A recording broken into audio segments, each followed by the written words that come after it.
following program is brought to you with limited commercial interruption. Today's broadcast is being simulcast in broken English. I'm here to show the world. I'm here to show the world.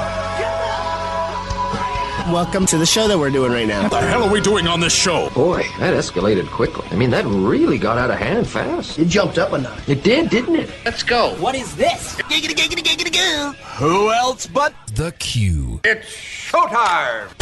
Gentlemen, let's get down to business. Can you dig it? Can you dig it? Can you dig it? Can you dig it? Yeah, I can dig it, yeah.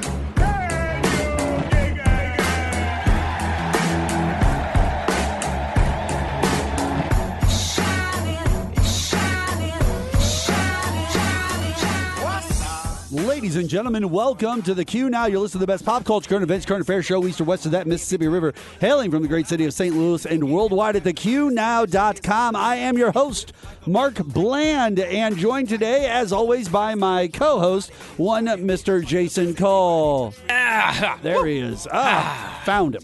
Sliding in the chair. I love the fact that he gives me like a warning call out front. Yeah, you know what I'm saying, Jay? Like you're always running, you get this warning call, and then I know, I need to hit the button and bring you They in. finally took that cowbell off me, so They did. I do have to yell now. Well, Jenna Roberson is here to talk some politics, so that is exciting. Hello, Jenna. Hello. Jenna. Welcome back to the Qnow. We appreciate every single time that you're on. Seems as though Barbie's getting snubbed is a big deal at the Oscars. We could talk about that in a little bit. It's good that we have Jenna here because I want to get a female's perspective on this for just the conversation. Jon Stewart gave everyone a present this week. We will discuss that. And Trump won another red state as he was expected to win. Right. Mm-hmm. But it wasn't all cherries on top. So we're going to talk a little bit about that. But welcome back to the Qnow. You listen to us on 1280 AM, KYRO, News Radio, KYRO.com. Every single Saturday, 1 to 3 p.m. Central Standard Time, as well as 7 to 9 a.m. on WIBH. That's 102.5 FM down there in the Carbondale area, the Southern Illinois. We got the Southern Illinois, Southern Missouri quadrant covered down there. So, yes, we are getting out there. We are getting in your faces. We are talking politics with all of you wonderful people out there. And, talking politics is getting more difficult, Jay.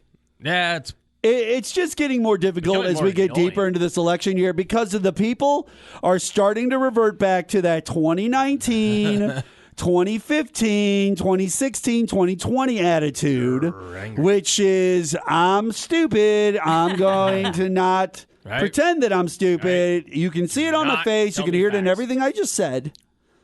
And when this is all said and done, I'm going to be stupid. In fact, Jenna, could you be so bold as to explain to us what one of our fine elected officials of Missouri just presented state senator to the floor to be taken seriously, ladies and gentlemen? Like, the reason I'm presenting it this way is he wants this to be taken seriously, and we're going to let Jenna explain.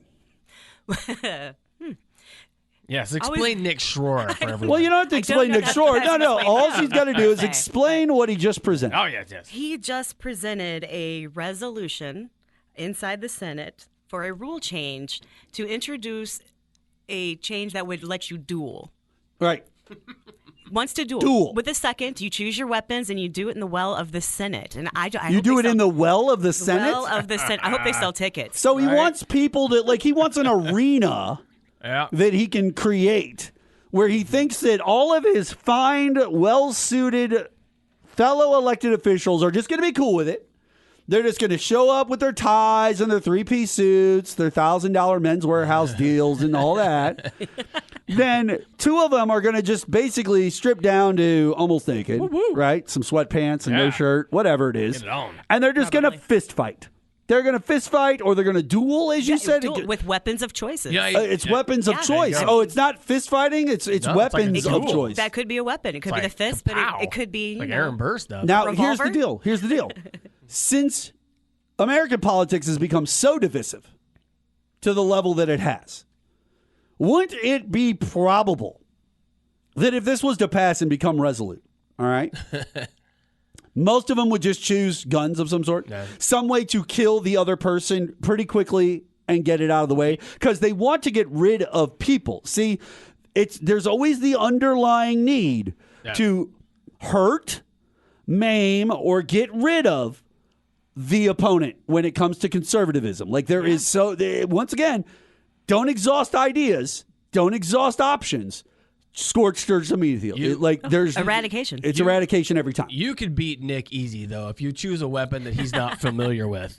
Like I don't know, like a Bible or a clitoris. I was going to say maybe. Oh wow, maybe morals. He's and not. ethics. He's not familiar with the clitoris. Sir? No, probably or a Bible. Can we please not use those two things in the same sentence I'm ever again? sorry. Well, this is he brought this up. I'm just saying those are two. He things brought this he's not up. familiar I'm just an I'm innocent sure- bystander here, I Jenna. say that, but that are tickets that I would buy for that show. I'm sure like every like Rocky. Great. Oh, tour it looks user. like Schroer's going to go again with another duel this year. I've already seen remember in 2015 when he did the duel with so-and-so? Man, that was a great duel. And if they could get sports betting passed, we could all bet on it. Remember when he beat that 80-year-old man to death? Yeah, what's up? What is up with our state senate and everything? You said that there was some funniness going on, Jenna, that you brought to my attention. Moronic. You said that some individuals were censured. I don't know if censured's the right word, but they were removed from their chairmanships and their committees. So they were in power of some sort. Yes, they were chairman on certain committees, like Bill Eigel was in charge of Veteran Affairs. He got removed as chairman, and also on top of that, they had their parking spots taken away and I believe their office budgets stripped. How do you get removed as the chairman for the veterans? Like that's a tough one to lose the chairmanship on because especially as a veteran. You're talking about veteran stuff is all you're doing. Republican on Republican crime too. Listen, right now I am enjoying the hell Right? What are they doing? out of this spring and this winter, and I'll tell you why. Because I know once summer hits and we've got Trump out there on the campaign trail stirring everybody up into a stupid frenzy, and we've got Biden out there tripping around trying to figure out if he's going to be able to handle it or not. And once that part starts, I know that's when the stupid's going to settle in. Right now, we've got the infighting section. We are watching these Republicans tear each other apart. Someone hasn't been crazy enough. That's the problem. Yes. Because to be a Republican, you have to say crazy stuff, and if you don't, they hate you. Okay. Something happened. Remember, you and me have come on here. We made predictions at the beginning of the year, if you remember, and we both agreed. And we also said this multiple times last year. Maybe Jenna was with us for one of those times. We said there would be bloodshed at some point during the 2024 election. Now, you guys might not be paying attention, and you might not think, oh, well, this leads to bloodshed. But take a listen to me. If you haven't been paying attention to the rhetoric coming out of Texas since the Supreme Court said that Joe Biden can go down there and tear down Greg Abbott's razor wire that he's got along all the rivers and stuff like that. If you have not been paying attention, this is a situation where it's going to get out of control, Jay. It will. It's going to get out of control. And the reason why it's going to get out of control is simply this. They are setting up the precedent so that they have a reason to butt heads with the federal government. And once again, ladies and gentlemen, it's the great state of Texas. He's already using the National Guard. Hear me out. It's the great state of Texas, the one that always makes sure to let everyone know every single time there's anything on the board. We don't technically have to be a part of the United States. Great. We are grandfathered in under a specific clause that allows us to be. But if we ever want to choose to be our own country, our own sovereign nation, we can create the Republic of Texas or whatever, however they want to do it. And therefore, they would no longer be part of the United States of America. Now, they would be part of Mexico in a month. Right. But they're the first to tell everybody that is how the game is played. What they fail to recognize or tell everybody is, one, they have no export. Outside of oil that they do have controlling interest of certain sections, outside of that, they have no export, technically, in the state of Texas. So if they were to go sovereign on their own, to secede from the Union, let's say, as if they were a Civil War state. Well, they only have one seaport. They do have access to the sea, though. Yeah. But my point being is like, outside of that, they don't have a lot going for them. There's no way for them to generate their wealth. Now, they think that all these things are going to stay in position if they push these issues and it becomes a United States government and the military versus Texas and their military. But the problem is Texas and their military is 100% a part of Fort Hood, all that. That's down there. That's a part of the United States military. So they would lose all of the funding and all of the backing of the United States military with whatever installations they do control, which are probably just National Guard ones. Well, and they'd probably only have citizens that wanted to stay, too. But then only them, the National Guard, is the only ones who really matter at that point. But they're going to lose all of their pensions, all of their money that they were making from the United States government, because they're going to no longer be a part of the United States machine. And because of that, they're going to lose out in other ways. This is going to get wild. And by the way, Greg Abbott, listen, this is a man that used to walk. I was angry. This is a man that used to walk. He used to walk everywhere. He felt high and mighty. He felt better than those people like Madison Cawthorn. He felt better than those individuals that he considered lesser than him. They could have been disabled. They could have been hurt. It didn't matter. Greg Abbott is the guy that always looks down on everybody. Now, with that being said, Greg Abbott also had an injury. Greg Abbott is now in a wheelchair. He is. And he's bitter. He is bitter about his own personal life, but outside of that, it does seem that way. He really loves playing up that whole Republican card in Texas, which is great. If you want to play the push comes to shove game, United States president versus governor of Texas or ruler of Texas, however you end up working it out, whatever it is, fine, so be it. But all of these things are going to happen. And by the way, it will be push comes to shove. Yeah, well, they won't make anything there because the United States will just be like, all right, if you go to Texas and put a plant there, we're no longer doing business with you. Right, and exactly. Like, okay, Jesus, we're not going to Texas. Right. Literally, they're going to lose so much, and people don't understand. I know you all sit here and you go, communism, socialism, I hate this and I hate that and blah, blah, blah, this. Social Security helped out a lot of your moms and dads and grandparents. And you eventually. So that you could have food in your belly so that you could grow up to like put stupid things on the Missouri House floor, Senate floor to like have duels. Like there was a lot of money that was spent out of Social Security with your family to help you guys get where you're at in life. And by the way, there are people coming up who have been paying into the system for 40, 50, 60 years at this point. It's time for them to get what they want out. But you all use this system. You all like this system. You're used to these things. And when they get stripped, right? You're the National Guard in Texas. Mm-hmm. A minute ago, you were part of the United States of America. You were getting paid by the United States military. They were footing the bill. They were the reason you were able to have staples to even do your PTO documents or whatever it is. It doesn't matter. All of a sudden, the next day, you've lost your job. You now work for the National Guard of Texas or whatever they're going to call their army. You no longer have your pension or any of that you built up with the United States military. And because you are no longer a part of the United States military, I'm sure they will have a way to exercise out these situations. But they're just going to take their sweet time, and you're going to just have to deal with whatever they pay you in Texas with all of that stuff they don't export or make money off of. Right, all the jobs they don't have. And by the way, when the United States government decides to send their military to Texas and it looks like it's getting out of hand, they're going to double down. Yeah. They're going to, and by the way, it's going to be difficult for some of these men. They're going to be going to a state that they used to visit for their families, vacations, things that they were used to that were normal. They're going to visit them, and now they're going to be there to shoot to kill. Because a war is a war, guys. It is. You don't understand. I understand war well because of my pro wrestling and fighting career. I understand that once the bell rings, if that guy right there doesn't help you because he's the ref, you're just in there. And it don't matter how hurt you get.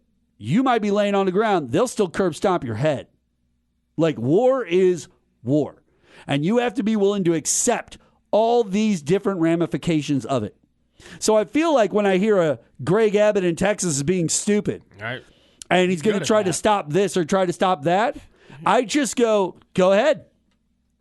Go ahead and do it, right? That's what you guys want. You want duels. You want to be tough. You want to see what it's really like.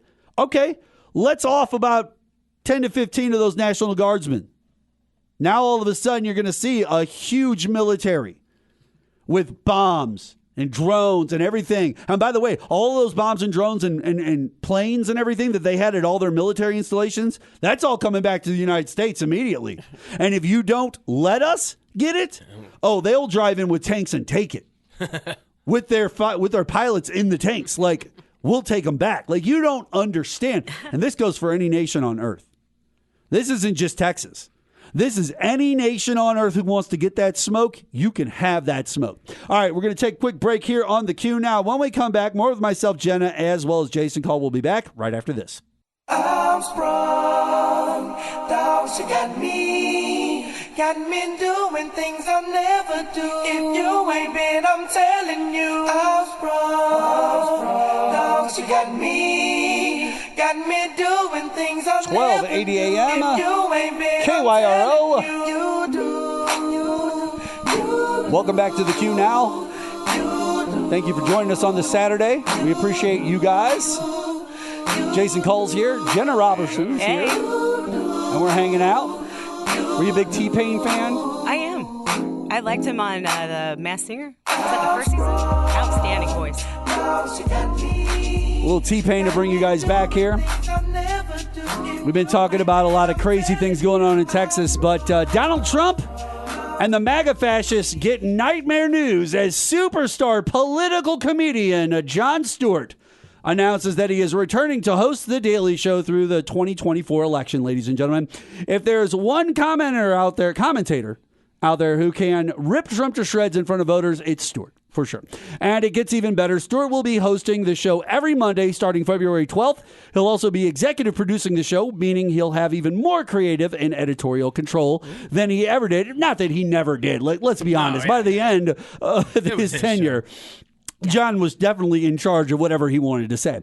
The rest of the days of the week will be hosted by a rotating lineup of incisive comedians. Stewart is the voice of our generation, and we are honored to have him return to Comedy Central's Daily Show to help us all make sense of the insanity and division roiling the country as we enter the election season, said Chris McCarthy, chief executive of Showtime and MTV Entertainment Studios. In our age of staggering hypocrisy and performative politics, John is the perfect person to puncture the empty rhetoric and provide much-needed clarity with his brilliant wit, he added. Buckle up, Donald Trump. I feel like you're in for a bumpy ride. I really do. Well, he's going to... I just can't wait to hear it. And we only have to wait a couple weeks. But this is what was needed in 2016. Unfortunately, the timing was off. This will make the conservatives online explode in anger, which it did. Literally all of them wish they could have a fraction of what he has. Charm, charisma, lightning fast thinking, Jason, comic timing, Jenna, and respect from coast to coast. He's a handsome devil to boot, let's be honest. He really is. Yeah, he is a handsome guy. I have gone on this show. If you remember, we did people that we thought could be president, who would be good opportunists to jump in and possibly run for president of the United States. He could be. And I said on my list of 3, Jon Stewart was one of them. And I really do believe that. He is well-liked from coast to coast. Because of the years of his political commentary, it's obvious that he's researched and he's in deep with it. He's a smart guy. He knows all the players. He's got a Rolodex that's deep. And I feel like the most important part of a Jon Stewart, this is where a Jon Stewart shines. This is where a Joe Biden shines. This is where a Barack Obama shines. Hell, even to a small form and frame, George Bush shined, is the fact that he's got the right temperament. Yes. It's a temperament thing. You see, what was great about Bush, not that his presidency was all that amazing. It really wasn't. But at the same point, it was nothing as bad as Donald Trump's. And he had a temperament, a certain thing that we expected, like a Ronald Reagan from even Nixon.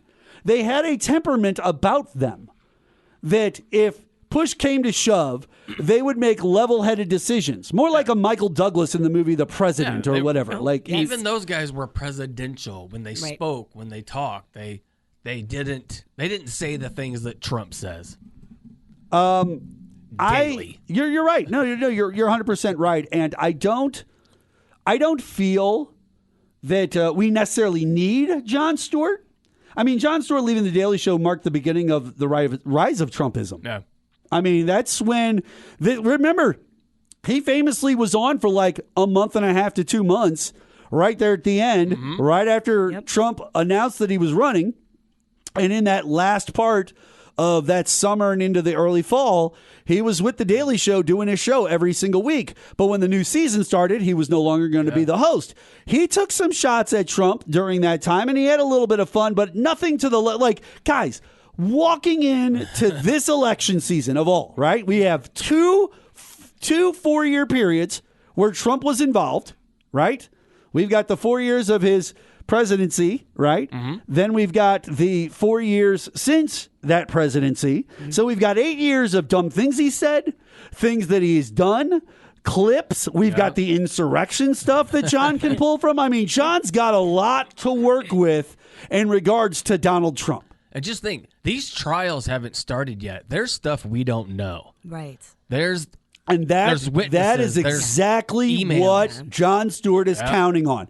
He wants those trials to ramp up because he knows that the truthers, truth social stuff. Yeah, we the private messages. That's all going to come out once those trials start. Yeah, I hope Elon was really fighting that on his behalf too. He's such a weasel. I hope Elon understands that he's probably going to get into the sights of our friend Jon Stewart a few times himself, like. When you go out of your way, Jason, you brought up last week on the show when we were sitting here talking. You brought up the fact that on Twitter, if you go to the For You page, it's awful. It's awful. It's just all conservative rhetoric, and it's just being shoved down. And by the way, it's people you've blocked. Yeah, it's people that you have muted. People I mute. It's people that are not supposed to have the ability for your eyes to see them because that's the purpose of the system. Yeah. That's why you give me a mute button or a block button. I don't want to see you. I don't want to hear you. I don't want to hear you. Oh, well, I want you to hear them because you need to hear them. Right? Okay. So then we just go to the following page. We ignore all of their stuff anyway. It doesn't matter. Yet, our boy Elon does possess control of a platform with a ton of horrible demon-styled individuals that will go out of their way to give more fodder to a person like Trevor Noah or a Jon Stewart or any of these type of comedians that do political comedy. It's just so easy. There's so much there, and it's overwhelming. You know, I discussed this week with a friend of mine. I've never seen someone go from someone that people kind of knew who he was and thought highly of him to just trashing his image and reputation in such a short time. Trump is one of the few, or Elon. Trump and Elon. Like, remember, we talked about prior to the day that he announced and came down those steps at his hotel. He was just he was just the goofy guy that hosted the TV show that would say you're fired, and he was really rich, and we all knew that. And we would say, oh, yeah, the rich guy. Put out grandpa tweets. Yeah, we know that. Yeah. He's a great businessman. But here we are 8 years later, 9 years later, whatever it is, and this man has destroyed his reputation in the eyes of many.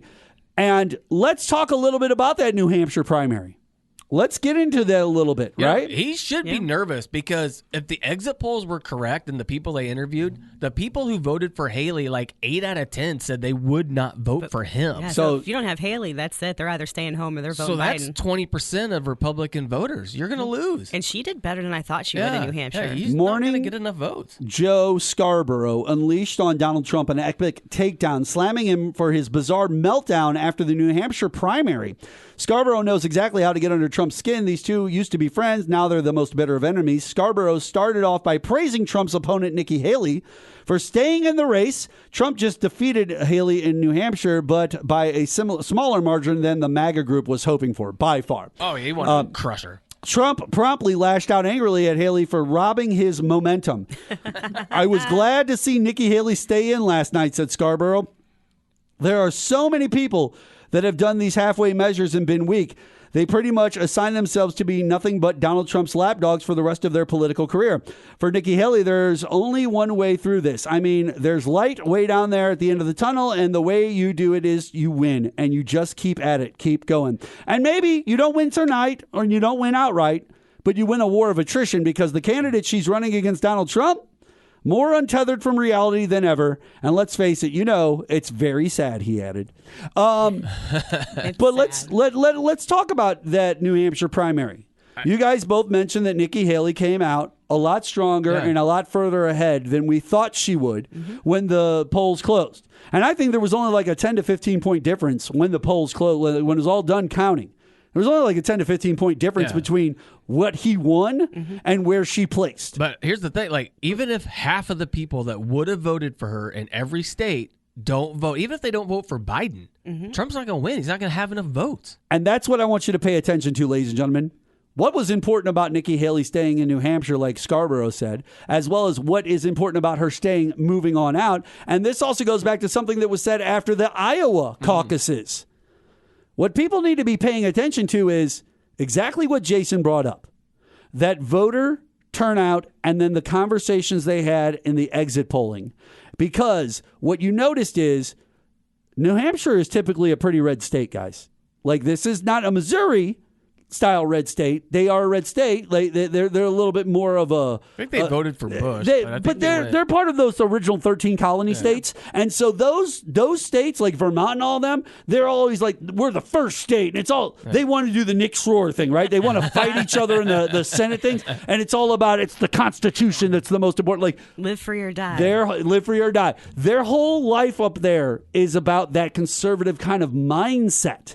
And the Joe Biden's coming out of some of those areas. Now, Pennsylvania, not so much like that, obviously, because of things that happened during the Civil War. Well, in New Hampshire, Joe Biden had more write-in votes for the Democratic primary than Trump had votes for the Republican. And there you go, ladies and gentlemen. Nice. Another thing that you need to watch for out of something to 59. This New Hampshire primary. Nikki Haley needs to stick it out. The reason why is it's going to show Trump slowly and America slowly that the majority of individuals who are voting in these caucuses, these primaries, and potentially the election in November, they're not necessarily riding with the party line anymore. No, not when they don't ride with the party line. And if the party line is we're all behind Trump and Trump's our guy, these people are all saying, listen, we're conservatives, but we're going to vote for a Nikki Haley or someone more moderate or someone different. We don't want to have nothing to do with Trump. And by the way, they were saying, as you said, Jay, we're not going to vote for Trump at all. Like, we have no plans on it. And some of these people voted for Trump in 2016. Yeah, there was a gentleman that they interviewed that voted for him both in 16 and 20 and said that, but he voted for Haley now and said he would not vote for Trump. My favorite was the family, the wife and the husband that came out. They interviewed them and they asked about it and they said, no, we're a Christian family, and the things that we teach our children in our house are nothing like the things that he does. He is the opposite of that. And that's why, and they are conservatives. Yeah. Like, that is the message that needs to start landing, ladies and gentlemen. Principles. Yeah. I mean, and if Trump and someone from No Label split that vote, Biden wins. So I'm sure his campaign's thinking about it, but they're probably not telling him. Now, if Haley does stay in, it probably is going to be because she's hoping Trump will go to jail or be removed from the ballot. Like, honestly, there's no reason why, outside of what we just brought up, this idea that you can show people multiple sides of how this election could fall out based off of this information you're gathering from these caucuses. That's a really big thing. I do like how Trump said during his victory speech, guys, I'm also announcing that I just won Nevada, another red state that we know that he can win, right? He's polling at 95% in Nevada, so Haley didn't even bother trying to campaign there. Like, it's really weird. Now, Haley, on the other hand, she does have some interesting things. She thinks that 65 is way too low for retirement.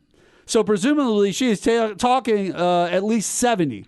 Yeah, life expectancy. That's what you want to do. Life expectancy in her home state is 72. She wants people to work for 50 years and then enjoy it for 2.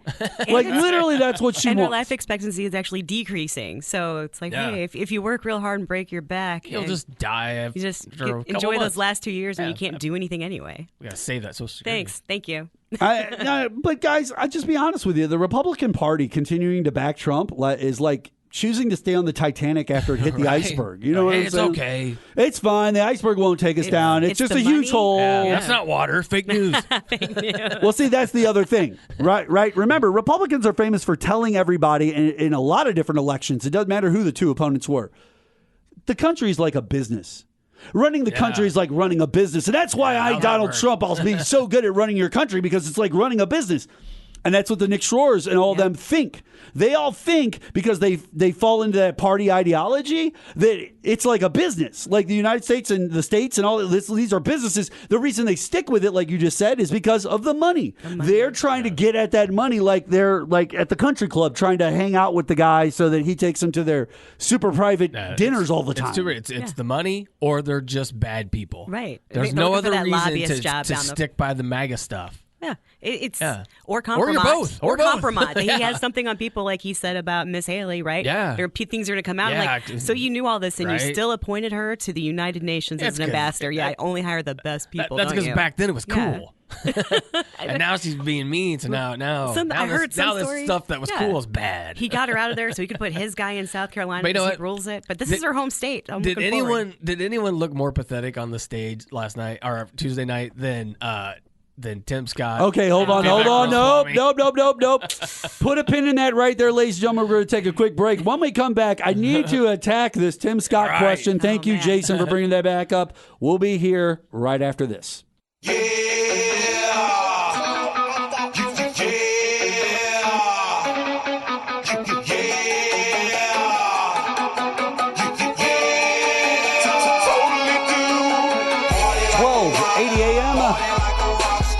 KYRO, Mark Bland, joined by these two fools, Jenna and Jason. I resemble that remark. You do.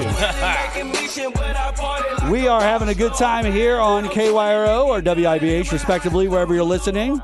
Before we went to the break, Jason brought up the fact that on stage with Donald Trump, during his campaign speech, post-caucus, whatever crap shoot that is. Right? Grievance. I just call it a grievance. Yeah, that's a great call. It's just wasn't even an acceptance speech or a victory speech. Like a terrible winner. Yeah, like but this crap. on that stage, famously, the day of the caucus, Tim Scott, the governor of the state of South Carolina, I'm Tim Scott, went and decided to drop out of the race and endorse Donald J. Trump for president of the United States. Now, what was great about this is Nikki Haley is from his state. Yeah. Appointed him senator. Appointed him the senator. Is he senator or the governor? She's the governor. Yeah, she's the governor. I'm sorry. Yeah, appointed him. Nikki's the governor. He's the senator. I apologize. Yeah. My fault. That's my fault. But now we've got Tim Scott up behind Donald Trump on stage, just dancing for Donald Trump and those white people the exact way that they want him to. And I'm sorry, if you don't agree with what I just said, I don't care. Because that's what it looks like. It was shameful. That's what the meme... Listen, I heard one time from a comedian that the best jokes on earth are all based in truth.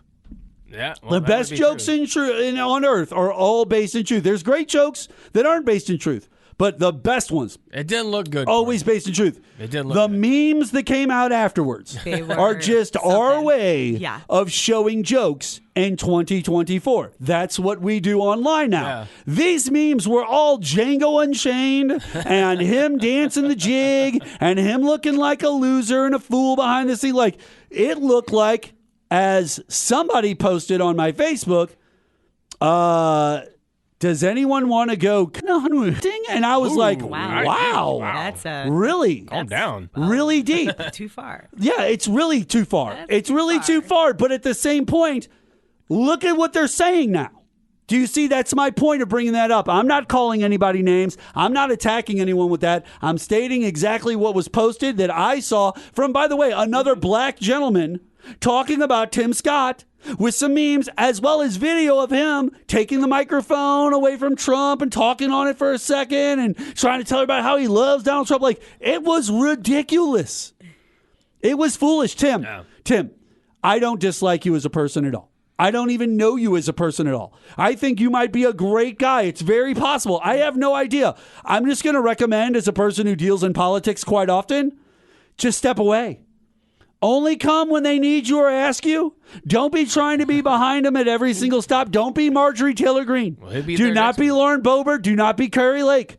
Don't. Dude, that Carrie Lake situation is wild. He's threatening Is people. that? But no, isn't it wild that they actually came to her on tape and said, ladies and gentlemen, they literally said, "Do you have a price that you can be bought for to get out of this?" Because there are some very powerful people that do not want you involved, and I understand.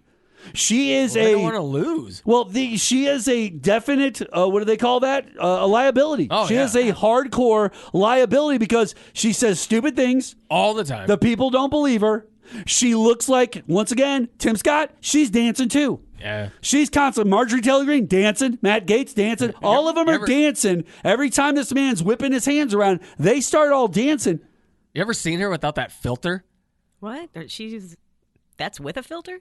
What? Wait, Marjorie? Or are you talking about? No, Carrie Lake. Carrie Lake. Carrie Lake. Every time she does an interview or anything The on airbrush camera, thing. she's got That's that right. airbrushed Oh yeah, animated filter. Listen, and then in person, she looks like a lizard. but if Totally forgot about that. they're Yeah. coming to you, if some of the worst humans on earth are coming to you on a recording, by the way, and saying to you, "Hey, can you step to the side? Can you step down? Yeah. We've got some real power players with real money here," which, remember, we just explained, it's a business. We all want to be in business. That might win. Now, Carrie, she wants to be in business with Trump specifically. She wants to be into his business dealings. She thinks that her and Jared and everybody are going to just take trips over to the Middle East together and hang out. None of that's ever going to happen. Could you imagine a world where Trump wins, Marjorie Taylor Greene's is VP, Carrie Lake's like Secretary of State, Giuliani's the Attorney General? They made a movie about this called Idiocracy. Okay, I don't know. This would be like President Camacho. This would be like a horror film. Yes, But plants love electrolytes. my point is, Or crave. Sorry, crave. my point is simply this, ladies and gentlemen. If you have the worst people telling you that you need to step away, you must be really bad. That's pretty bad. Like you're a bad person. Like you are a person that Like, they these are feel Trump supporters. Yeah, if Trump supporters feel threatened by you, you're basically Joe Biden to them. Like you're You're gonna literally cause running Trump to around lose. Joe Biden. And by the way, Carrie, you should take them up on the offer. I'll tell you why. They were right. You could step away for the next couple of years and come right back to the grifting game in just 2 years. When it's time for the whole midterm elections to pop off, you'll be right there front and center. And by the way, if Biden does win and the S hits the fan, you're going to be blamed as one of the reasons for why that man was allowed to win, because either you said or did something dumb along the way that Jon Stewart pulled out on the Daily Show, made you look like a complete idiot and fool, and now you're just sitting there holding a hat. Once again, like a Proud Boy with Big Bubba in jail, and there's no Trump saving you from his big... Never mind. Can you imagine? I mean, there's no way they don't try after the primaries that they don't bring her out, because that's about the time they're going to start saying it's rigged again. There's no way this election goes off without. Could you imagine right? that feeling of that pit in your stomach if it got transferred to you of some of those Proud Boys and Oath Keepers that got 20 years when Trump loses? When Trump loses and they still realize have to they're there for 15 more What about years. when Trump wins and 2 years goes by and he hasn't gotten him out at all? Well, that's possible. He won't. All right. We do have a tournament of pop culture, Jason. I love it. All right. That is I heard going to about be this. on this show. This Not one's gonna right be now. fun. We'll get to it in a little bit here. But we did cops. We did our cops. do cops. We did. We did the cops bracket. Now this is going to be a 4-week tournament. Yeah. I've got spies. I've got cops. I've got robbers. I got all kinds of things. We're gonna battle them down. Lions and tigers. Tonight's episode or today's episode is going to be robbers. Ah. All right. We're going to heist Roberson. movies and Nice, movies. That's me. This is my category. Movies with robbers in it. That's going to be our focus for our tournament of pop culture. Now, something did happen. I wanted to play this for you guys. I think that it's important that I play this for you guys. So there's a guy by the name of Charlie Kirk. Oh, he's Now, we don't bring Charlie Kirk up on our show nobody does. ever. Like, first up, Baltimore. listen, here's what I need you guys to understand. Once again, St. Louis political people, all of you, Missouri political people, I'm looking at you, Tony at the lake, and everyone else too. We're on a Fox News affiliate, a legitimate radio station It is. We have that is walls part and of the everything. media game in politics. That's who we are. That is what we do. if you're doing it out of your basement, out of your garage, in some location that is not an authentic media play, like a legitimate thing, like you're just a podcast or a vlog at that point. You're Jake Paul. Do you have a That is all you are. That's mean. But that's all you are. I'm sorry. I'm not trying to be rude. Listen. The reason media stands at the level that it does, whether it's newspaper, television, or radio, is simply this. There are gatekeepers.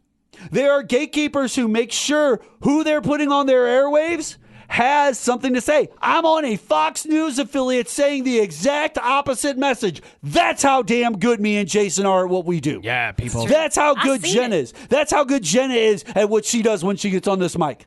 That's how good we are. Now, I could easily put special lighting in a basement.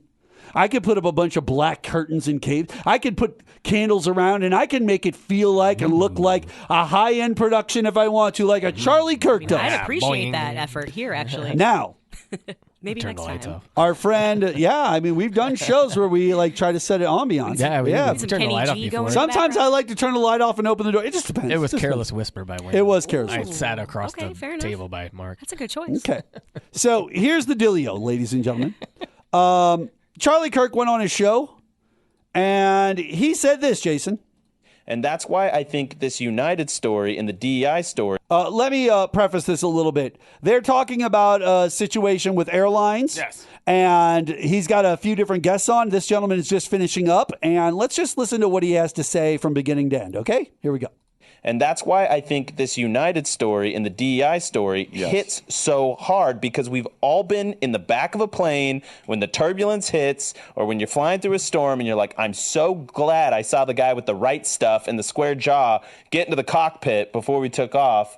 And I feel better now thinking about that. No, I mean, like, you want to go thought crime? Like, I'm sorry. If I see a black pilot, I'm going to be like, boy, I hope he's qualified. Well, that's the you wouldn't have done that. You wouldn't have. You wouldn't have done that before. That's not an immediate. No, you wouldn't have done that before. That's not who I am. That's not what I believe. It is the reality. The left. It's not who I am. Yeah. It's not what I believe. But I just said it. But here, with every opportunity in the world to go any direction with my words and to say whatever I want, I could have said anything on earth. The thing that I just said, I don't believe in, isn't indicative of me. I'd never is say literally the thing otherwise. I just said. Now, by the way, a minute ago, I made a comment in regards to a Facebook post. But that was it. Like, that's not me either. Yet I still said those words on this show. I'm not going to back down and say that I didn't say those words. You tried to back down and say I didn't say those words. Right after saying it. I didn't say that. I meant It's the Trump exact effect. opposite. It's the Trump effect. right. And so Everything died. But here's the problem. This is what makes me angry about the Turning Point and Charlie Kirk. Let's talk about this for just 1 second. These guys have no real value to me. No, they don't pose any value. They don't talk about anything that brings a story to some real national attention and gets like real media people on top of it and they break something. Like they're not even pulling off a WikiLeaks leak. Like they're not even doing any of that. No. It's literally commentating for the sake of just being an a-hole. Right. And that's all Turning Point USA has become is let's get in our suits, let's stand on stage and be a-holes and then try to pretend like it's okay. Candace Owens is another well, one. You never hear about them unless they're saying stupid stuff. Right. And it's the most asinine take on anything because Right. it'll get clicks. It feeds into that hate narrative. And I'm like, be careful because these monsters are going to turn on you. You're going to have no one to blame but yourself. I bet women feel the You same fed way when them. they see Charlie Kirk. Is what Charlie Kirk said. Any good woman would. Is what Charlie Kirk said racist? Absolutely. Of course it is. Absolutely. There it is, ladies and gentlemen. I just asked two random human beings on Earth if what this man said, I don't care if it's Charlie Kirk or anybody else, what this man just said was racist. He said that if a black person happens to be dressed as a pilot and he sees that, he's going to question their abilities to pull off landing a plane or saving people or any of that. Because it's a diversity hire. And because black folk apparently are so dumb that they need extra help to attain that position, so therefore they're not as highly qualified. And in fact, many black people will tell you they're actually overqualified and overcertified because they have to be to get those same spots. Sure. So it doesn't even make any sense. It's just, that's pure racism right there. That's exactly what we mean. Now, it's not burning crosses. It's that. The reason that I brought this up at all is simply this. He floats that out into the media. Turning Point's got 2 million, 3 million, 4 million people on Twitter and YouTube and this and that. We don't have that here at the Qnow. We don't have that type of support. We don't have any of the crap that a Charlie Kirk has got going on other than we're on a legitimate media source. We should be more racist. Right, and that's the thing. That's as long the as thing. it's towards white people. Yeah. I can live with that. They float this stuff out into the media. It becomes the standard. It becomes the path. Oh, Charlie said it? I believe the same thing, too. Oh, I'll just speak my mind about whatever race I want and say racist I'm things. going to work and it's tomorrow. okay. But I'm going to work tomorrow, and I pay taxes. So about this. Right. It's the idea of telling your UAW brethren that you are super pro-Biden all day long, and then the minute you get on the job site, you're MFing Joe Biden and Barack Obama, and you bring up Barack Obama, and the dude hasn't even been president for years on end. Like, it doesn't even matter. You know what's great about Charlie Kirk and people like him doing this, though? What? Are all the other idiots sitting at home tonight thinking, tomorrow when I go to work, I'm going to tell everyone my opinion on this. Yeah, and they're going to like me. Right? And then they're at work, and they're just waiting for their moment to break into why they don't like black pilots. I know. Just By the way, Just fired. randomly, Like, like- I'm getting Also- fired on Monday. So I gotta fly into Dallas. I hope the Right. pilot's I white guess with there's no work on with a Sunday, square right? jaw.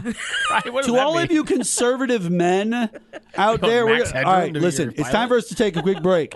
But for all of you conservative men out there, Yeah, knock you're it off. really worried about your image and how you look and how well shaved your beards and everything. Like, it's really weird how over the top you go to manicure yourselves. Maybe focus on politics or actually passing laws or doing infrastructure bills or something. If you put as much effort into that as you do tweaking your chest hairs, we would probably be a lot further along as a nation. Okay, it's time to take a break. When we come back, it is time for the Tournament of Pop Culture. That's right, the Tournament of Pop Culture. Roberson, I'm are you ready excited. for the I'm Robbers? ready for You this. should know everything about them. We'll be Their back Names are very similar. It's heritage. on the apparently, show yes. after this.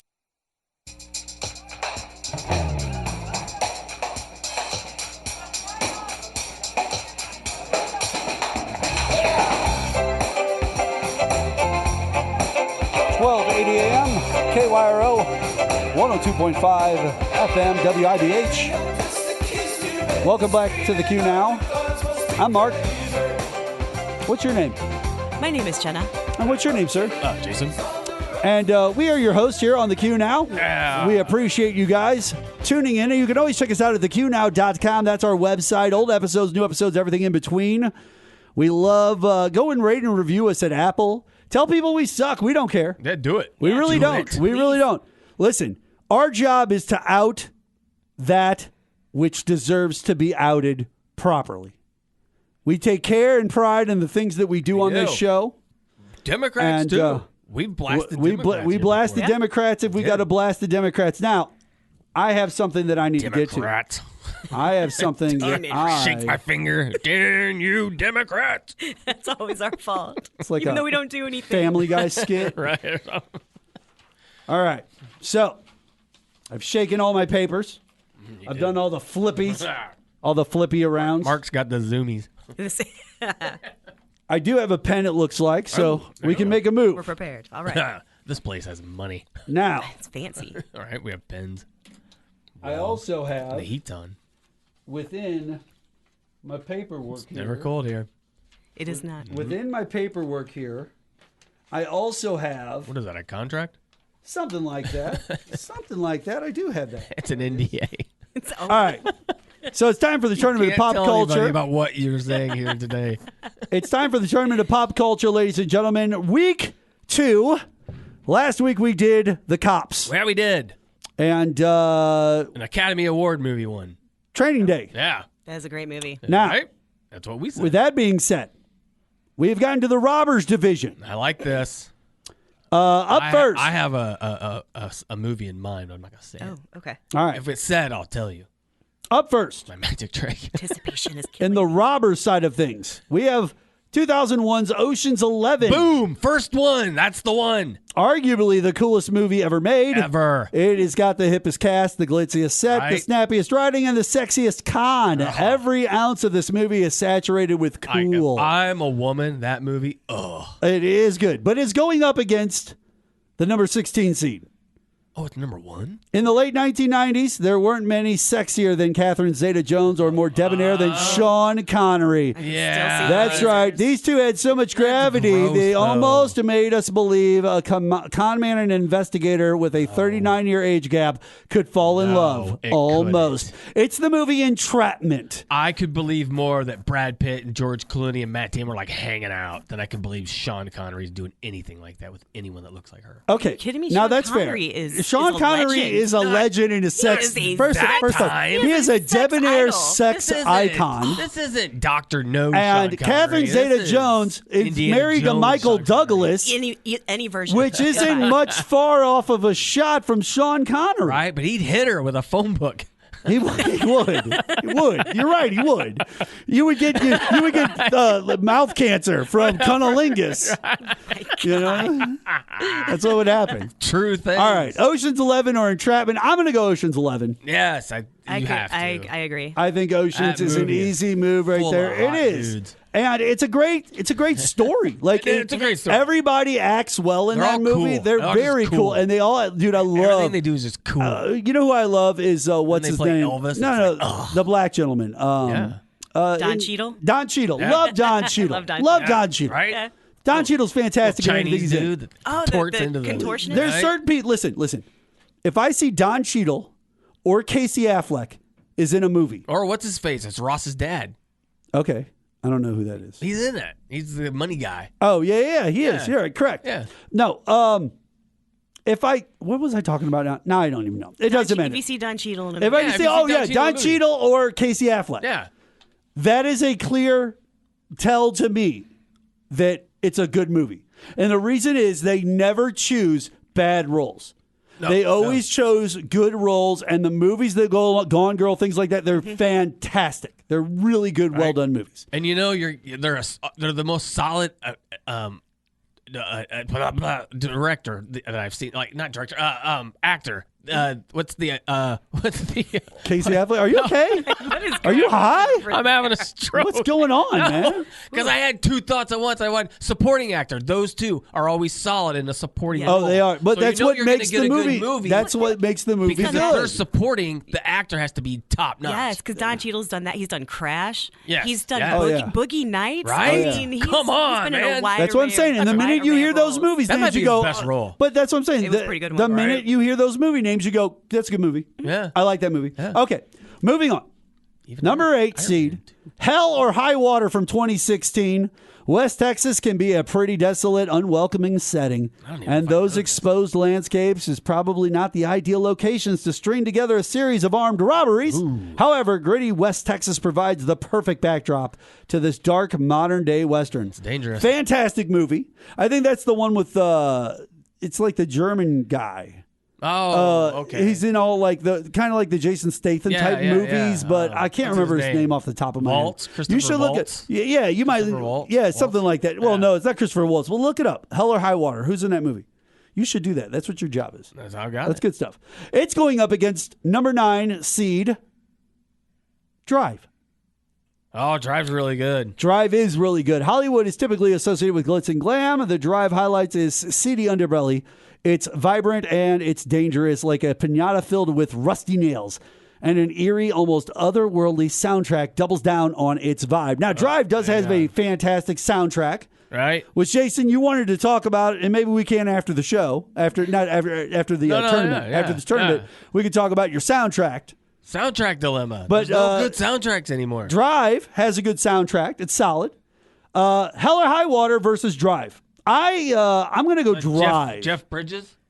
Jeff Bridges, correct. Yeah. I'm going to go Drive. I feel Drive is the stronger of these two Drive's movies. sad. Like, it doesn't end happy. It doesn't end happy. Right? And I love the way that it's put together. I like that vibe that it sets. Like you know, the reluctance of his badassery. what's the one with Jake Gyllenhaal where he does the late night photojournalism?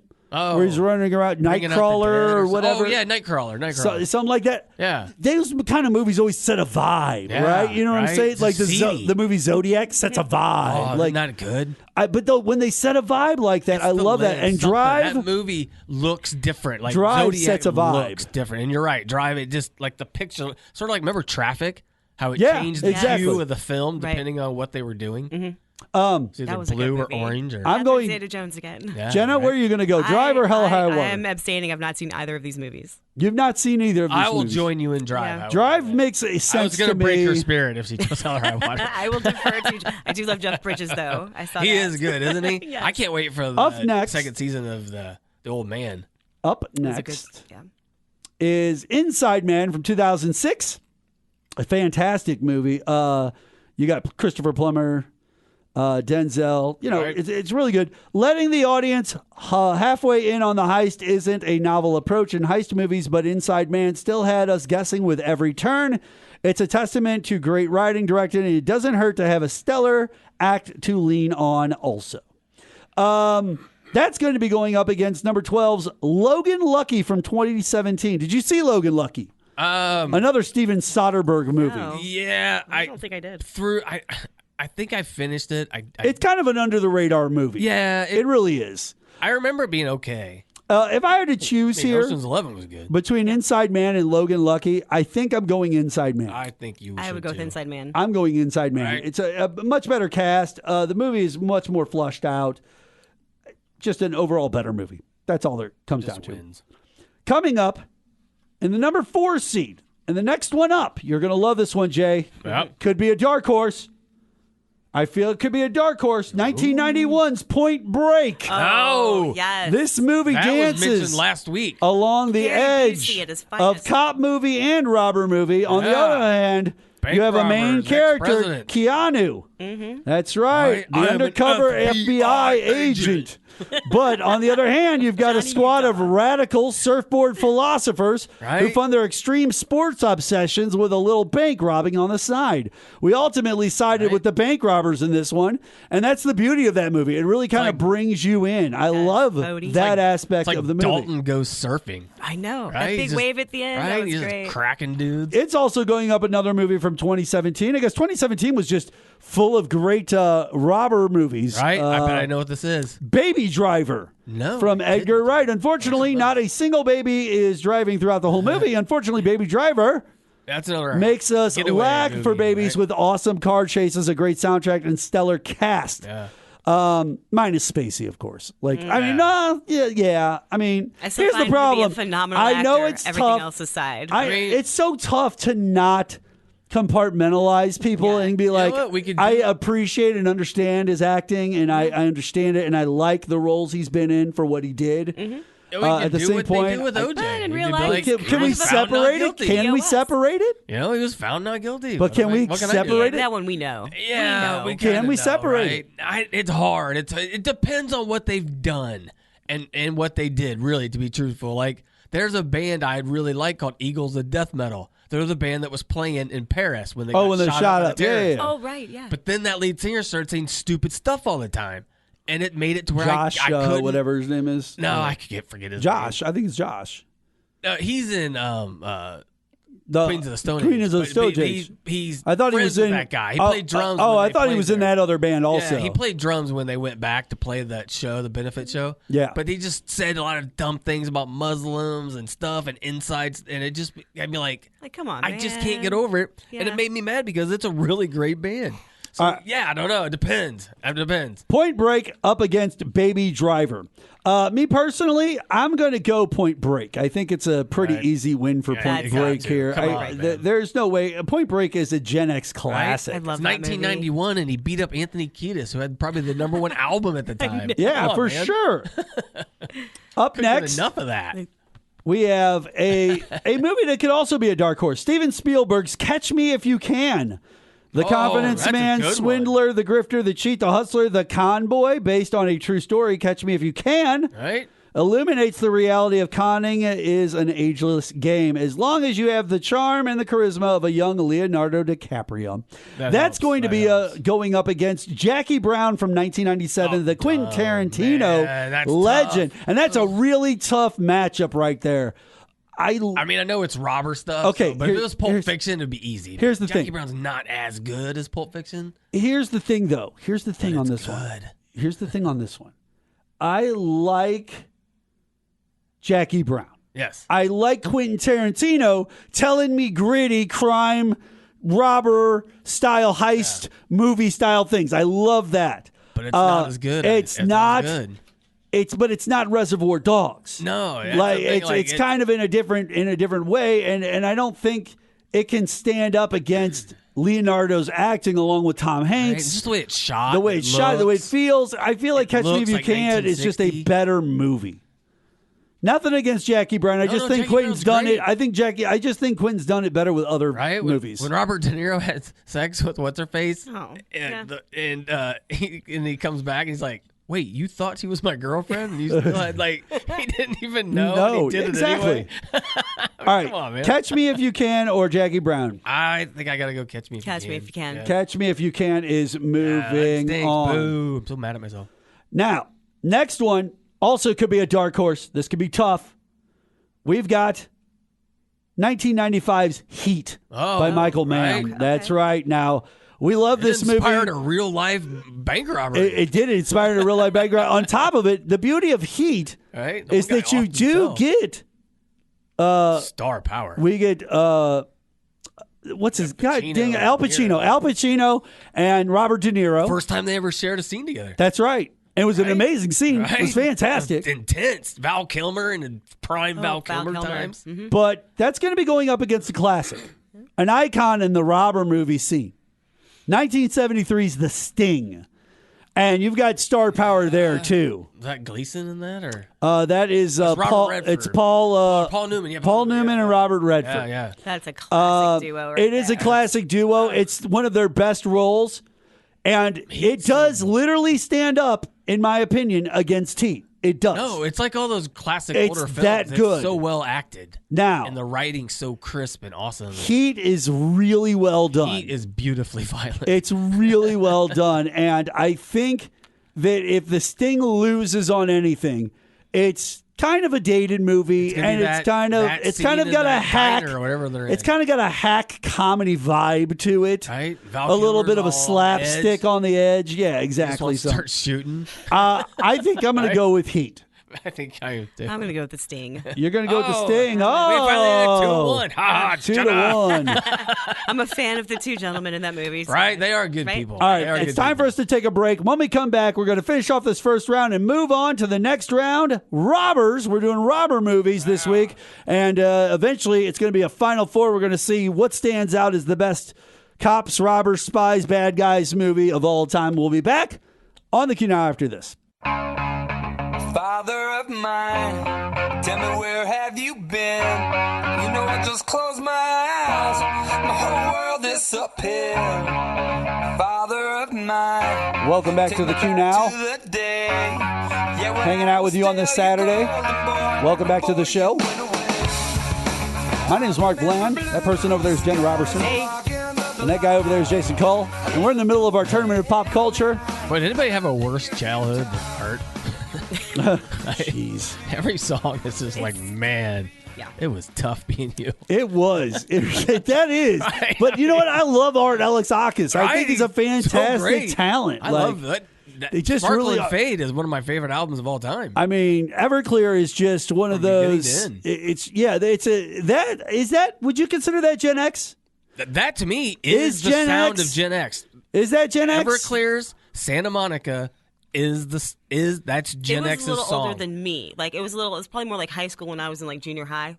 Okay. Since I'm right on the generational That's border. what I'm saying. Yeah, that generational it's border. Like the first book of the New Testament of 90s music because it's after Cobain dies. Yeah, so like it comes out in 95. I knew Nirvana, but I didn't appreciate Nirvana. I was too young for it. And it sets the tone like this is what we are now. Mm-hmm. Everyone follow along, and they did because they put out 2 or 3 great albums in the 90s, and then they kind of, ironically enough, Sparkle and Faded. All right.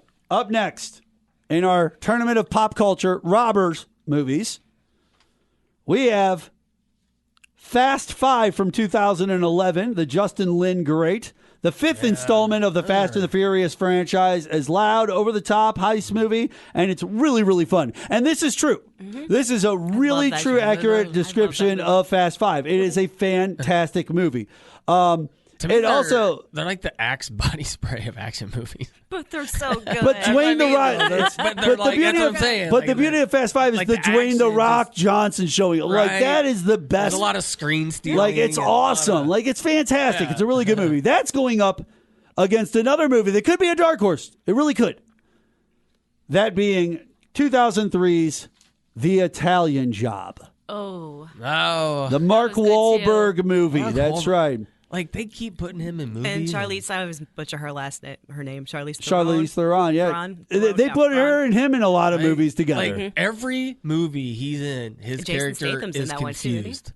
Imagine a Like, movie confused so and out of cool. breath. Imagine a movie so cool, Want me to Jason. steal a car? It made the Mini Cooper one of the most popular cars in the world for more than a Right? decade. That- Literally, The Italian Job did that. Well, that's the reboot of the original that did that in the 60s. Yeah, and then the- they died out and they needed that. Yeah, The Italian Job could have been a mess. Maybe should have been a mess. But bitchin', set pieces, fun characters, and electric chemistry helped infiltrate this movie into our hearts and bank accounts. I'm going to go with The Rock.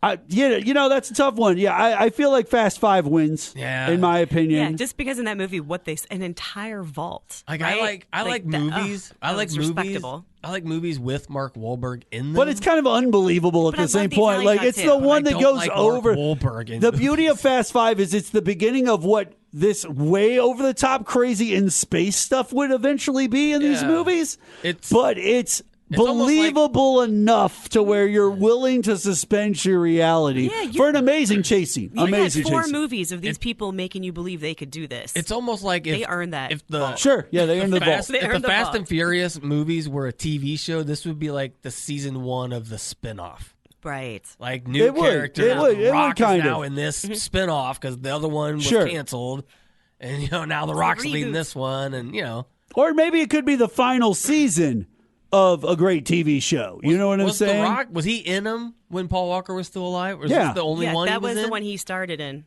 Forgot his darn character. Was he only name. in one? With No, Paul he's Walker? been. He's with two with Paul. two of them. Two were with Paul Walker. Because Paul he died with Or the third, seventh the wife. third one too. He was in the last one because he died during filming. And then they used his The seventh, two yeah. brothers, right? Right. His one, yeah, they did some CGI. Was with it him. only one brother he I has? thought it was just the one. I thought he. I don't know how many he has, but Up next, He looked just like I him. could be wrong, but yeah. Yeah. Fast Five's moving on. Up next, and in our last round one matchup, we have The Town. Oh, that's good. An amazing That was one I thought you were going to say earlier. movie. Like when you said Dark Horse. Listen, it's hard to believe, but there was nearly a 10-year period from 2000 to 2009 where Affleck was striking out nearly every appearance. Not that See, one. Pearl Harbor, Daredevil, Geely, Paycheck, Man About Town. So what do you do when you have the yips? I like Daredevil though. You have I did. you have to restructure your game, in which Affleck's case meant directing The Town. The second full-fledged feature showcases what we love most about Affleck: a smart but dark script, a gritty but colorful Boston, a lovable F-up lead character played by Ben himself. Also, Jeremy Renner, fantastic in this movie. There is a bit of I love the where the movie goes. Let's just say that. I'm not going to ruin the movie for anybody. I just wanted to say I If love you where the haven't seen it movie by now, goes. it's your fault. You should see The Town. Like everyone should have a best friend like Jeremy Renner. Now, Like think about it. Yeah. Who would do that with you? And I have for to you. believe at this point, Steven Soderbergh is the greatest crime robber movie director Right? because he has 3 in this tournament that we have in this first round. Out of Sight is the movie that The Town is going up against. We get some George Clooney action. Yeah. Jennifer Lopez too. Yeah, Okay. yeah, Okay, let's make sure I had that. But there's no way it stands up to The Town. No. No, The Town's too good. You know what? And The if- Town's too good. Those two are married, so one of them moves on. They'll be fine. But they also made Geely though, so I mean, Right. maybe we Yeah. shouldn't be making movies together. Not gonna All lie to right, you two. moving on to the second round. First round was a little tough at points. Yeah, I had a couple that were hard. Round 2 is going to be a lot more difficult. Starting off, we have Ocean's 11, the original installment, So good. which spawned 3 They did sequels, 13, and then then the female one. yeah, and then they So that did was another. a- They did I don't know three if of they- them I with thought there them. was 11, 12, and 13. Well, they did Oh, is that what it 11, is? and then they did 12, then they did 13. Okay, I so know there that. were 3 with them. And that's enough, right? At that point, you're kind of like, I okay, feel like all that's right. enough. But, Yeah, but okay, here's we the funny got it. thing. But here's the funny thing. That'd be like if they Ocean's did like 5 Hangover movies. You'd be like, 11. all right, fine. is going up against Drive. Now, Drive is great. Like I said, it sets a vibe, and I like that. Ocean's 11 doesn't set a vibe necessarily. Right. It's just a fun watch. And you know what? We're talking and a about, fun watch really can go far. We were like talking about soundtracks earlier. That's got a great soundtrack. Are you talking about Ocean's 11? I own it. I bought it. Yeah. Because this is before iPods, before I could collect songs I like. Oh, yeah. So I needed CDs because I could take that CD with me because it's got a bunch of stuff I liked instead of all those individual CDs. So what do you guys say? Jenna, where you at? Ocean's 11 or Drive? Ocean's 11. Ocean's 11. I'm going Ocean's 11 also. I think Ocean's It was easier than I thought it would be. I think Ocean's is a consensus there. Up next, we have Inside Man versus Point Break. Oh, all right. This one is not as hard for me as I thought. I feel like my nostalgia's kind of popping through a little bit, but Point Break. I'm with you. I like my Brody, Right. or Bodie. Bodie. Bodie. I'm sorry, Bodie. Just the cool idea and how bad they look in those ex-president masks. And Come on, Lori man, Petty and was those- amazing in that movie, Right? right? Yeah. Fantastic. So- What happened to so Lori are people Petty of all hot. people? She's one of those people that was also, if you saw that she was going to be in something, you were like, okay, that might be an interesting watch. Last Like time I saw her that was movie. Orange is the New Black. She plays a fantastic character. She's a little nutty, I guess. I don't know what it is, but yeah, she's those old. amazing. Those All right, old now actors listen like to that us. show Listen up to on us those shows. bantering around like a bunch of old caged birds, and we know that it's Point Break. Of course like it is. it's Point Break. It's, Undoubtedly. we're just this is not hard to figure out. Okay, Point Break moves on, leading us up to Catch Me If You Can versus Heat. Ooh, well, that's a tough matchup. You get De Niro You get some and- power on both sides. But Which one? Well, they're both Catch Me If You like Can, you get Tom Hanks and DiCaprio back and forth. Those are good scenes. But here's my thing. When I think of robbers, yeah, there's a classy aspect to the robbers in Catch Me If You Can. Like there's appreciation. The You con. almost the con. Well, like he's you stealing from appreciate the companies, con. and so you Heat's a little it's bit hard more to like side with a company. Heat's a little bit more like The Departed. Like it's got about more that kind of vibe It to appeals to your inner badass, like It does. You want to feel like you're gonna go rob a bank, But that's the thing. We're You're talking never about gonna go being a rob a robber. bank, But you we're know? talking about being a robber. And what makes you feel like wanting to do that more Right? than Heat? right? Because you're like, So I'm gonna it's jump gotta up and I'm gonna be kick in the door. Heat. You're like, well, no, I'm not. I'm So for insane, me, but- then it's got to be Heat. I'm with Heat. I'm going with Heat. yeah, I would have went Catch Me If You Can just because Spielberg was so awesome directing that It's a film. great movie. All right. I like how easy Especially it was 'cause it back was then true, to steal. right? Like, You you Jason- just show up and say you were someone you're not. Jason, you're going to take the first one on this. Ooh, okay, all right, We have Fast Five, okay. Dwayne The Rock Johnson. You know what? It's hard to not Can like you The smell Rock. what The Rock is cooking? All right, it's hard not to like that It movie. really is. Versus The Town. Oh, The Town. Oh, The Town all day long. He said The Town all day long. Like, That it was movie's so great, easy. man. It's just out of nowhere. Affleck just super violent, just off that dude because his friend got killed. I mean, it's just, come on, man. Who wouldn't do that, though? Think about it. If you were so mad at someone because your best friend just got gunned down, you'd shoot that guy, too. Sure you would. But you didn't have to do it Do because it, you watched exactly. Ben Affleck do it. Exactly. yes. I go. And you're not a criminal. That's a tough one for me. I feel like Fast Five did reinvigorate the franchise. It did. It's It a really gave it new good. life. It was a good movie. It was solid. And it's probably what most people associate with Fast But Five. the beauty Fast, the whole of the Fast beauty franchise. of the way the town plays out All right, it's a nice is what movie. really makes me appeal to it. So I go the town also. All right. I'm still Fast Five. That's fair. All right. That's fair. Yeah. All right, we are down to our final four. First up, we have Ocean's 11 versus Point Break. Ooh. Point Break. Oh, that's That's That could be literally an 10 upset. years apart. I Point think one's Break- like 2001 or 2 and one's Point Break 91. is one of those movies that if I see it going across the TV on whatever, I'm watching it. But see, Ocean's Full 11's stop. kind of like that for me too. If Ocean's 11's on, like I'll just kind I'm of dip watching in at that. any point and just keep going, like Casino. See, and that's the beauty of an Ocean's 11. It That's a kind of one, too. gives you like that vibe of like Casino in those And you know, movies. in Like, Point Break, there's no one that it's easy to dislike, but in Ocean's 11, it's easy to dislike Andy Garcia. it really is. So it brings you in more to the robbery. But He here's the thing: deserves it. if you are bad guys, Casino. if you are bad guys, and you're so good at being bad guys, that. But see, that's the thing. I want to be a part of both crews. Like, I want to hang out with Bodie. I want to be surfing and You're not gonna kill anybody if you're with Brad But Pitt. but listen, I know it's going to be a cool story that I'm going to tell with Ocean's 11. You gotta be quiet though. You can't go spend your money. Remember 12. Jason, where do you go? Ocean's 11 or Point I'm Break? going Ocean's 11. Even though at Point Break, I'm 18 years so old. it comes I'm to just me. loving that stuff. But It comes to me. Ocean's 11 or Point Break? you got Gary Busey before he went crazy. I mean, Yes. come on, man. I mean, Patrick Swayze, who I was introduced to with Dirty Dancing, and I Keanu think, Reeves. I has think done you're no just wrong making ever. the case for Point Break is all you're doing. It truly is a good I think I'm going to go Point Break. I think I'm going to go Point Break. Point Break goes on. Like, Keanu Reeves is literally the most unappreciated actor of our time. Think of the action scenes of them, like, at the end Just with the falling out of the plane and, like, you got to drop the gun or pull the cord for a Right. minute there. I wasn't sure what he was going to do. All right. Just acting like he's just good. Here's our last of the final four. Heat versus The Town. That is He's some heavy. super long. Yeah, The Town's a little bit more into your range, Yeah, like 2 hours. It's under 3 hours for sure, and Heat drags a little remember bit. when I bought Heat on VHS? See, that's it was the 2 tapes. okay. That's the one thing that I haven't talked about yet with Heat, though. There are little sections, small sections, like a couple of minutes, right? It's a little slow. Where it gets slow. Edited. That is the only problem. And if you get the director's cut, it's going to be even worse.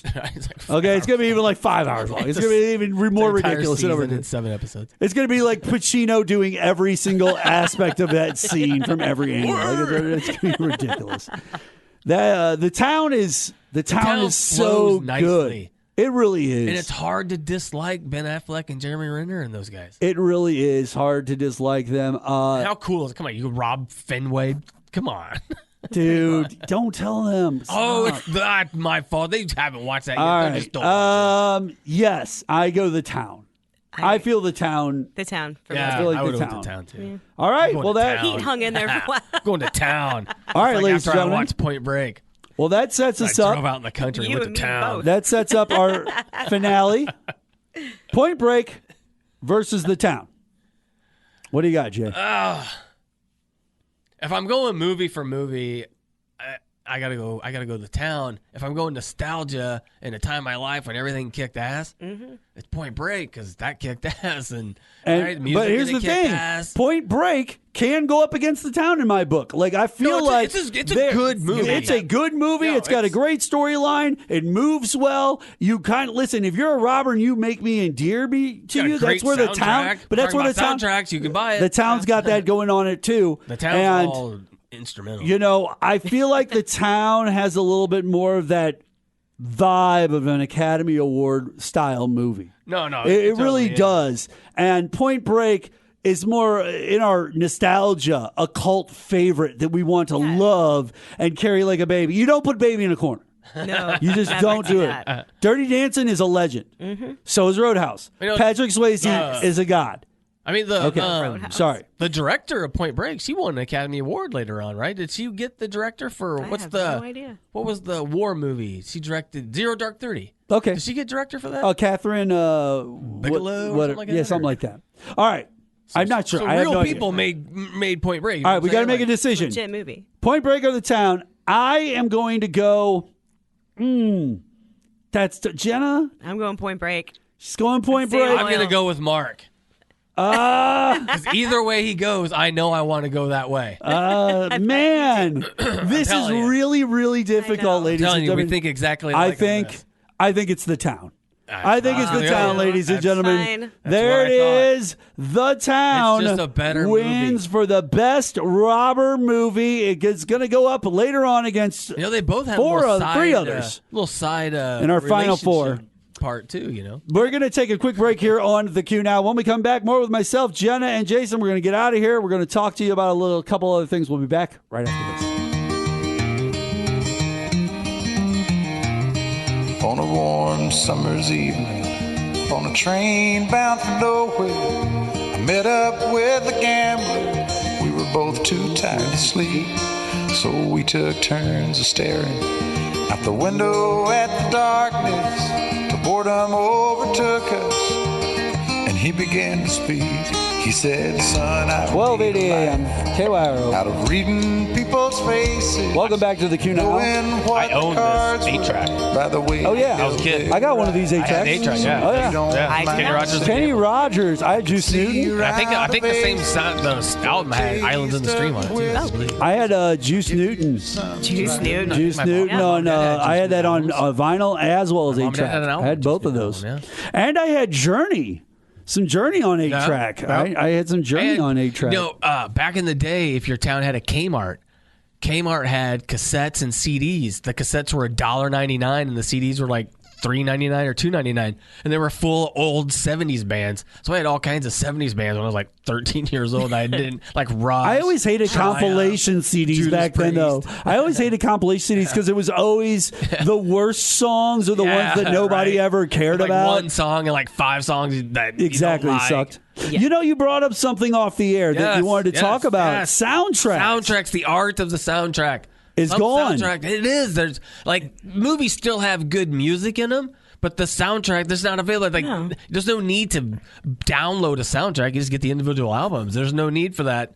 And without the physical copy, I can remember buying soundtracks. I have tons of physical copy CDs. Well, also I think John it's Hughes movie. I mean, I think it was a different time, though. That's it. It really was where you had the to have way a physical the media. way that we imbued whatever, like you took in media at that time.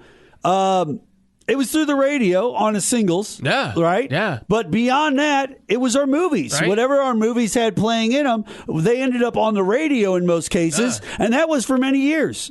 Because they were popular songs, these were Gen X movies, and we hung on to them. We loved them. Excuse me. And I mean, unless you were like loaded. But even Top Gun had an amazing soundtrack. That's another one. Footloose, another one. I had him going through my head. But Forrest Gump. Well, I said literally Forrest Gump. Probably my favorite. The Crow. I love that You soundtrack. can take both CDs of Forrest Gump and play a wedding for 45 minutes at least, maybe an hour of just back and forth from CD to CD playing songs that could keep the dance 4 floor. CDs? Oh, yeah. There are 2. It was only 2. There's 2 CDs. There was red and blue. But each CD had like 19 It was songs ridiculous, or right? a whole ton of songs. Oh, yeah. You could kill a wedding with that. Kill it. That soundtrack alone.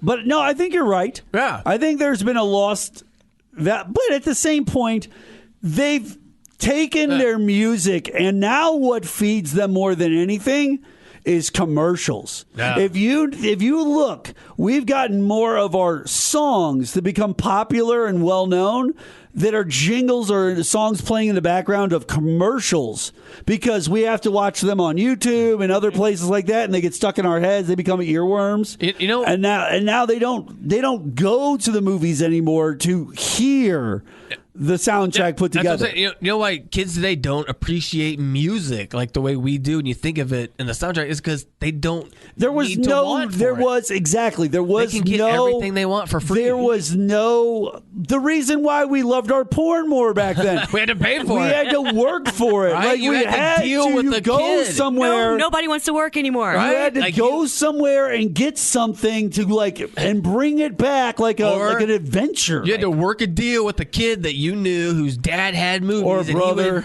and they had 2 Older VCRs brother. or older brother, and he had 2 VCRs, and he would make you copies for a couple bucks, or you trade him some baseball cards and stuff. It was hard work. Kids now, I think they can do it on their phone. Yeah, they could be in a corner, no one they knows. remix. They literally have. It's not They fair. they literally have buttons inside of their TikTok to remix things on the Right? fly. Like, I spent all my money on CDs, cassettes, everything, whatever the medium was at the time. And if it wasn't for BMG and Columbia House, I would never have as much as I had. I wonder how many of those unpaid things I have floating out there. I would pay them off. I would wait until they give you the buy one, get one. I'd pay them off. Then I would just redo it.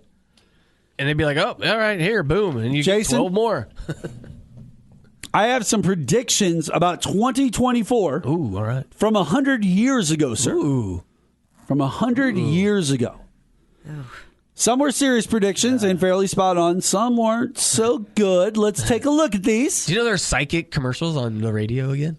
California Psychics. We have the Miss Cleos and all them. But they're called California Psychics, and they're now our they're the psychics. Like I always out like of the the thousands that apply. I like we the only guy. select a few. I like the guy Why who they all ended up apply? They getting you the should've known. TV show where he was always reading people. I can't remember what I know what you're talking about. Black hair and younger guy, like in his early 30s.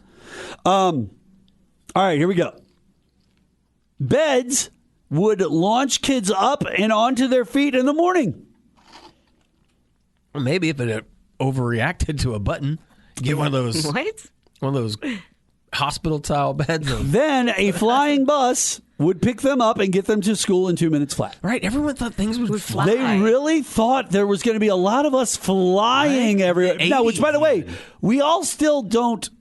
I don't think society in general worries about flying anymore. It's just kind of part of our world. Look what Escape from New York thought New York would look like in 2003. Yeah, exactly. I mean, the technology has to be there for flying cars, right? I thought it was going to be like apocalypse. I even had no power, be full of prisoners. We got to 2020 and there was no computer named Hal. Well, there was. Well, there could have been. Yeah. All right, number 2. Another prediction from 100 years ago. All right. Our legs wouldn't work anymore. Well, by 2024, the muscles in our legs would have atrophied from never being used, all thanks to the invention of cars. That's Wall-E. Cars. Because of cars. Yeah. It is Wall-E. That's Wall-E. Yes. It is. That's literally dudes that Wall-E. can't That's walk. crazy that they kind of nailed the Wall-E. Yeah. 100 years They'd ago. be scootered around. Wow. That's kind of interesting. Smart dudes. Traveling. Or women. Here's another one. Traveling to other planets would be easy and common.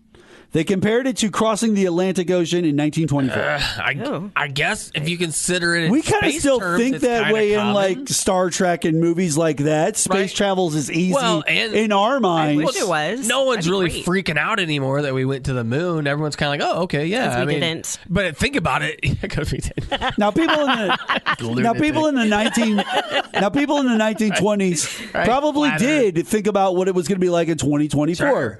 And here we are. Yeah. This is what it's like. We've got people wanting to do wrestling matches in the middle of the Senate. I remember being a kid and watching great. Radio 1990 on USA Network and thinking, wow. People 100 years ago had 1990, man. such optimism. Or Prince, party like it's 1999. Yes. Come on, we're freaking Number out. 4 on our Came and list, went. flying clothing. Someone predicted we'd all basically wear suits that made us fly everywhere. There are. Jetpacks do exist now, but they're not common. But those ones that those Yeah, guys but they that jump do. off, The They squirrel, do. squirrel suits or yeah, whatever? suits that make you fly. But in 1924, they kind of knew that kind of stuff because Da Vinci had already had his drawings, and he had those things that were on the arms that made it look like making like Oh, I do. yeah. Yes. Now the his drawings, The most of them wings? were Yeah, like, I know what you mean. He would just crash and burn, and your arms would rip off. The next one did happen. dumb. The next one did happen. It makes sense. Concerts would happen remotely. They predicted 2020. They predicted that bands would have They were to 4 years early. have to tour if they didn't want to. Their live performances could reach people right at home. Tons of bands, But did we have that online TV. performances. But we have TV, Live Aid, things like that. Like we Yeah. have just TV. We Yeah, there we you go, have yeah. mass media. Yeah, that they got it has right, made but they were that just early. I wish I would have Very got the flying early. part Like right. the Beatles. Yeah. 1964, they were 40 years early. All right, Or 60 years early. number Whatever. 5. Math's so dumb. Number 6. Math makes me stupid. He does. I'm dumb. He I can't can't help myself. Sorry, everybody. That's my dumb voice. In 1924, they thought we run out of diamonds. Jewelers thought there wouldn't be any left, and we would be making synthetic gems out of sugar. Well, we haven't run out yet, but the synthetic diamonds do big business now. So or we yeah. can acknowledge the fact that De Beers and the other families that control the diamonds Yeah, things did an they- effective marketing campaign about how rare they were. They didn't know that That's true. we would kill people Yeah. for access to your mines full To of your- diamonds. So full of diamonds will diamonds. never be rare. They'll run out, We'll yeah. just murder other people when we find more. New York City would have 30 million people, and Canada would have 100 million. The real numbers, are around 8 million for New York and 40 million for Canada currently. So they were just crazy. How would you fit 30 million on that island? They thought we'd be like China and just build How do they got 8 million there now? It's 14,000. nuts. That's true. They all live together. Jazz, the music form, stuff. jazz would be We'll rule the lumped world. in with classical music. It is. Jazz classical. You see it in record stores. It is. A Russian violinist said it in 1924 to convince people jazz wasn't a, quote, destructive force in the world. Yeah, so he was using it as a way to make it okay for jazz to exist. At the end of the record store, jazz classical / classical. It's That's there. That guy was smart. He was. Number 9, men would stop wearing corsets. Girdles and corsets were somewhat common for men in 1924, but not anymore. We do have compression shirts. Yeah, right? So those things exist. Copper but fit. Think about that. People wore corsets all the time. All the time. Danny Glover wore a girdle. Because it was just in fashion at that time period in history. Remember, and what was it, in Lethal Weapon 3? Danny Glover had a girdle on. Yeah, on a girdle, yeah. Remember that? I thought you said When they were- Donald Glover. when they were I was beat like, cops wait, what? again? Yes. All right. And our last one. People would think radios, like we're on right now, were silly and old school. Quote, the radio set that so amazed you the first time you listened in will excite laughter among Americans in 2024. I don't know about laughter, but it is kind of a corny. It's a medium that's not at the top. It's definitely not top radio's 3 not the top. anymore. It's just not. Used to be, we'd be out in the street throwing frisbees at people, having a good time. But no. Now we have to talk about. Now we have to talk about Nick Schroer. See the lake. Now we have to talk about Nick Schroer. Is what we got to do. This is horrible. He's gonna have a duel. And he's gonna try to shoot me. And the lake's all foggy. Welcome to white people problems. Let me ask you a question. The lake's foggy and Jason's upset.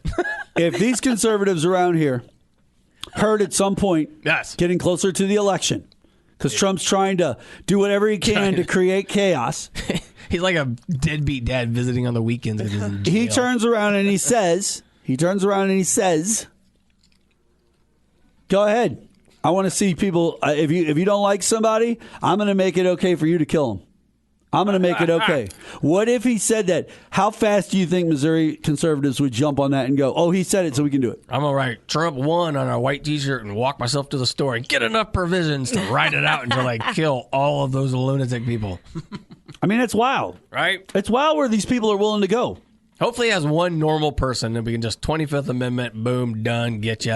Hopefully the person that's his vice president is not super insane like You need Carrie the Lake or cabinet. something. Like, it's not just the one person. You have to get a cabinet agreement. Right. And It's his a whole cabinet is going to be thing. full. And they all knew they talked about the 25th Amendment last time. And I they let it guarantee go. there will be someone in his cabinet Yeah. that has been charged with a crime. Maybe not convicted, charged. That'll be a cabinet member. It'll be a financial crime. Now. Well, I'm serious. It's always the 'Cause IRS who that does gets he them. have left? The people he had left were like, I don't even do this job. His lawyers keep dropping Right? them. Yeah. Lawyers won't Will we double down as Americans if he is elected and he start, like I said, I asked this on the last show too. I'll ask it in front of Jenna. Will we double down and allow him to make ludicrous decisions and abide by those rules? Some will. Yeah, I think. I mean, I've always told people. Will you? No, I never did anyway. I can be honest with you. I prefer if he didn't win, but I'm prepared for it. I'm not going to hibernate and hide away. No, nobody's going to No, hide. I mean, the day I'll deal with it like I did with the last presidency. It's not the end of the world unless he doesn't. We leave. all look older. He looks just the same. It's all the orange makeup. But the day before Nixon resigned, he had a 29% approval rating, and that was when the smoking gun tape came out. You know and what people I could saw? hear it. You know what I saw? 29%. We were didn't terrible care. back then. I know. 7% disapproval off the latest NBC poll for Joe Biden. Right?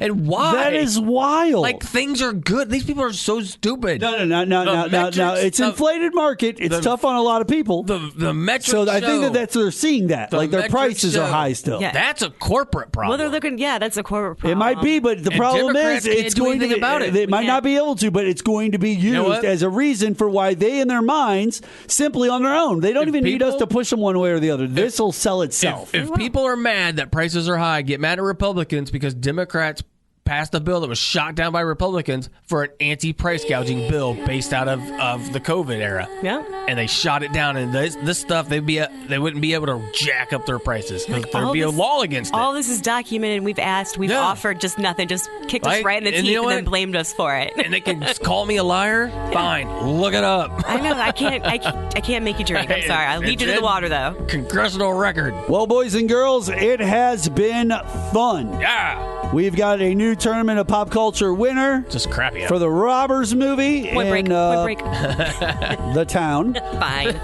And we had Jenna Roberson back on the show once again. It's great to be here again. And you will be back more, I'm sure. Yeah. we've Jason got Call, thank guests you so coming up. much. Thank you. And all of you out there, call the station. Tell them you love the show.